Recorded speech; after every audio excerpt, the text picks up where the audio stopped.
Samadhi, the experience beyond life and death.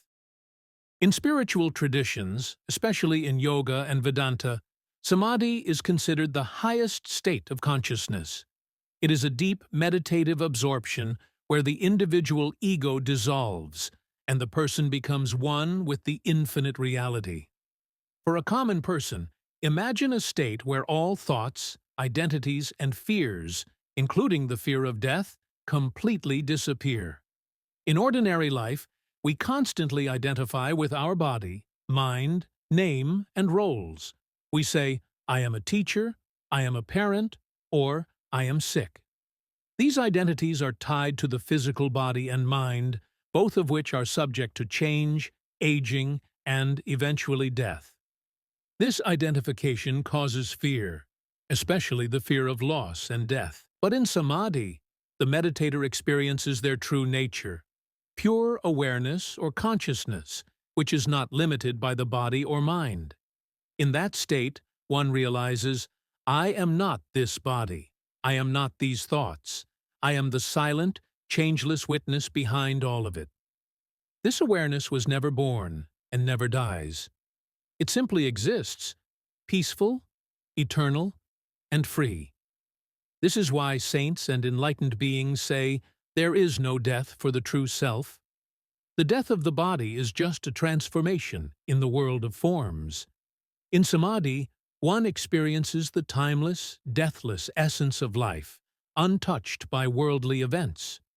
People who come out of deep Samadhi often lose their fear of death because they have tasted a reality beyond it.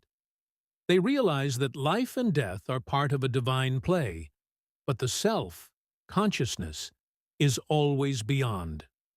Thus, Samadhi transcends life and death not by escaping them, but by revealing the deeper truth, that our real nature is eternal, untouched by time, and beyond all change. The astral and causal planes, in the remarkable chapter, The Resurrection of Sri Yukteswar, Paramahansa Yogananda recounts a deeply mystical experience where his guru, Swami Yukteswar, appears to him in a vision after physical death. Yukteswar tells Yogananda that he has been resurrected in the astral world and has been given the spiritual responsibility to guide advanced souls in that realm. Yukteswar explains that life continues after death, but not in the form we know. He describes two higher planes of existence. 1. The astral plane. After death, most souls pass into the astral world, a subtle and luminous realm composed of light and vibration. In this realm, souls have astral bodies, which are made of energy, not flesh and blood. These bodies don't age or decay like physical bodies. The astral plane is incredibly beautiful and harmonious, where communication is through thought, and creation happens instantly through willpower. Souls here experience joy, freedom from disease, and deeper spiritual learning. However, this is not the final destination. Based on their karma and desires, they may reincarnate on Earth or move to higher realms. The causal plane.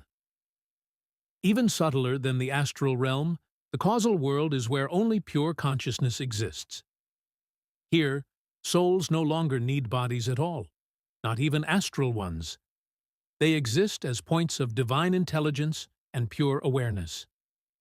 The causal plane is closer to God, where all material and astral experiences are transcended. Liberation, or moksha, is achieved when a soul dissolves its ego and merges completely with the infinite. Yukteswar assures Yogananda that these worlds are as real as Earth, if not more so. Earthly life, filled with suffering and limitation, is only one layer of a much vaster, multidimensional existence.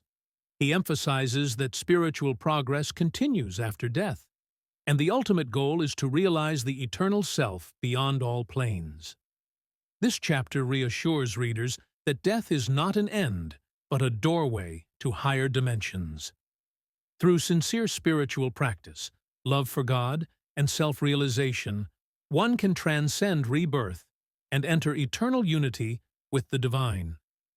Yogananda presents these truths not as fantasy, but as realities confirmed through direct experience, giving great hope, comfort, and inspiration to all spiritual seekers. Cosmic Consciousness.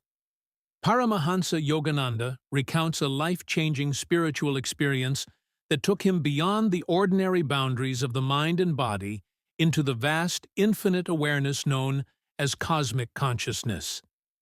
This state is considered by yogis and sages to be the ultimate realization of the oneness of all creation. Yogananda describes how this divine experience occurred while he was in the presence of his guru, Swami Sri Yukteswar. During a casual conversation, Sri Yukteswar touched Yogananda gently on the chest. At that moment, a flood of spiritual energy surged through Yogananda's body. The physical world dissolved, and he was instantly transported into a boundless realm of light, energy, and unity. He writes that he could see and feel the entire universe as a part of himself. Stars, galaxies, and all forms of life became one with his own consciousness. He was no longer limited by his physical body. Instead, he experienced oneness with all creation, past, present, and future. He could hear the vibrations of the universe and feel the flow of cosmic energy through everything. It was not a mental imagination, but a real, overwhelming experience of divine truth. In this state of cosmic consciousness, Yogananda realized that God is not separate from creation, but present in every atom, every soul, and every moment. There was no distinction between him and the rest of the universe. All dualities, such as life and death, light and shadow, self and other, vanished. What remained was the experience of pure being, infinite love, and eternal truth. Despite this powerful experience, Sri Yukteswar reminded Yogananda that this was only a glimpse of the ultimate state of spiritual liberation. It had been temporarily granted to show him what lies ahead on the spiritual path. This experience inspired Yogananda to dedicate his life completely to serving others and helping them reach this state through yoga, meditation, and devotion. Key lessons. Cosmic consciousness is a real, attainable state that lies beyond the ordinary human mind. In that state, one experiences the interconnectedness of all life, realizing that the universe is not a collection of separate things, but one living whole. Such an experience brings deep peace, joy, and fearlessness, as one recognizes their eternal nature beyond birth and death. Spiritual practice, under the guidance of a realized teacher, can lead to this expanded awareness.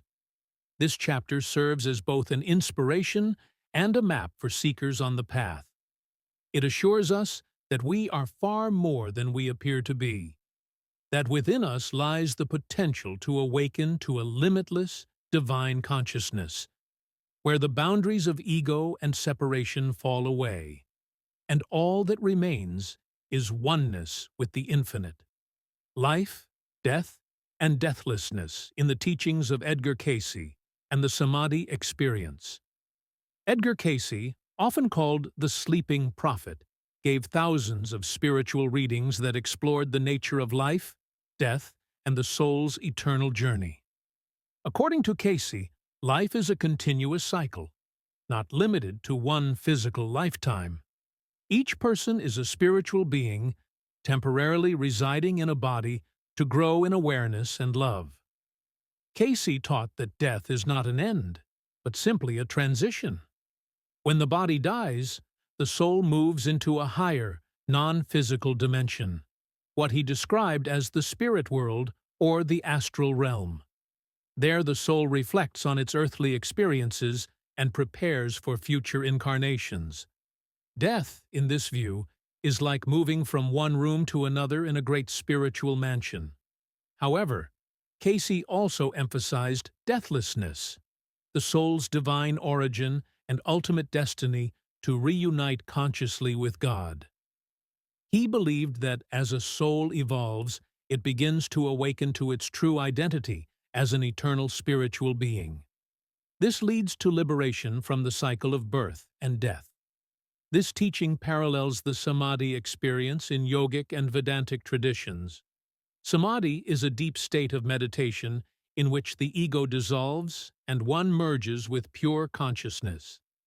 In this state, the fear of death vanishes because the individual directly experiences the eternal self, beyond time, body, and thought. Samadhi is sometimes described as the death of death, because it reveals that death is an illusion created by attachment to the body.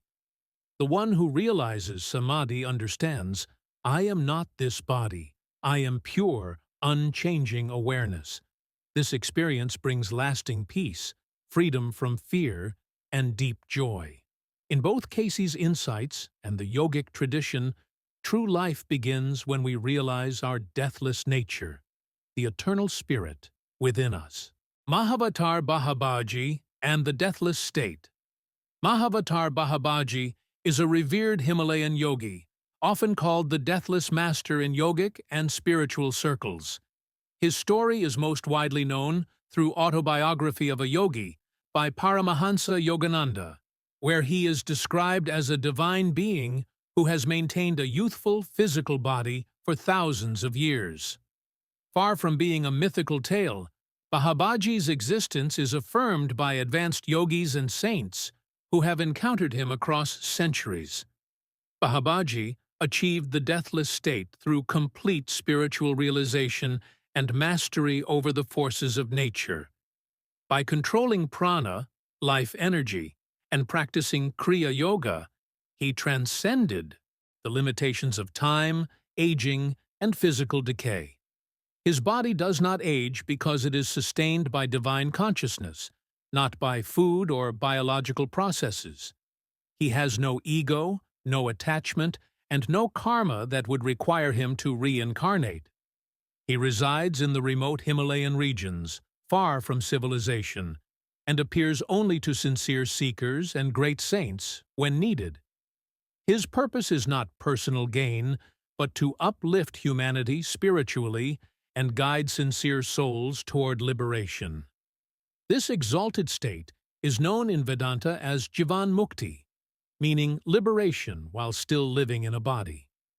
Babaji's continued presence is a living demonstration of the highest yogic truth, that death is not inevitable for a fully realized soul. The body can be spiritualized and made imperishable when the soul merges with cosmic consciousness. His life inspires millions by proving that human beings are not just physical forms, but divine in essence.